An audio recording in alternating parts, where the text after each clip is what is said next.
Friends, இன்னைக்கு நம்ம சேனல்ல என்ன வீடியோ பார்க்க போறீங்கன்னு பார்த்தீங்கன்னா, ஒரு சூப்பரான ஆட்டுக்கால் குழம்பு ரெசிபி தான் பார்க்க போறீங்க. ஒரு சிலருக்கு ஆட்டுக்கால் குழம்பு பிடிக்காது. ஆனா இந்த மாதிரி மெத்தட்ல வச்சு குடுத்தீங்கன்னா, கண்டிப்பா விரும்பி சாப்பிடுவாங்க. எப்படி செய்றதுங்கிறத வாங்க வீடியோக்குள்ள போய் பார்க்கலாம். இன்னைக்கு நாங்க இந்த ஆட்டுக்கால் குழம்பு வைக்கிறதுக்காக பார்த்தீங்கன்னா, ஒரு 4 ஆட்டுக்கால மேல உள்ள தோல ஃபுல்லா உரிச்சுட்டு, அப்படியே எலும்ப மட்டும் கட் பண்ணி வாங்கிட்டு வந்திருக்கோம். ஒரு சில இடத்துல பார்த்தீங்கன்னா, ஆட்டுக்கால நல்லா சுட்டு அத அப்படியே கட் பண்ணி தருவாங்க. ஆனா நாங்க இன்னைக்கு தோல ஃபுல்லா ரிமூவ் பண்ணி வாங்கிட்டு வந்திருக்கோம். இப்போ வாங்கிட்டு வந்த ஆட்டுக்கால பார்த்தீங்கன்னா, ஒரு குக்கர்ல போட்டுட்டு மேல இருக்கிற முடியெல்லாம் நல்லா கிளீன் பண்ணி கழுவி எடுத்து வச்சாச்சு.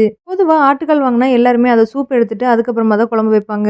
இன்னைக்கு நானும் அதே மாரி தான் சூப் தனியா எடுத்துட்டு, எலும்பு மட்டும் தனியா எடுத்து வச்சிருக்கேன். இப்போ குழம்பு எப்படி செய்றதுங்கிறத பார்க்கலாம். இதுக்கு பார்த்தீங்கன்னா, ஒரு பாத்திரத்த அடுப்புல வச்சுட்டு தேவையான அளவுக்கு எண்ணெய் ஊத்திக்கங்க. அதுக்கப்புறமா பிரிஞ்சி இலை, பட்டை, கிராம்பு இதெல்லாம் போட்டு நல்லா ஃப்ரை பண்ணதுக்கப்புறமா நம்ம வெட்டி வச்சிருக்கிற சின்ன வெங்காயத்த உள்ள போட்டு நல்லா வதக்கணும். வெங்காயம் நல்லா ப்ரௌனிஷா ஆனதுக்கப்புறமா நம்ம அரைச்சு வச்சிருக்கிற இஞ்சி பூண்டு பேஸ்ட்ட போட்டு நல்லா பச்சை வாசனை போற வரைக்கும் வதக்கிங்க.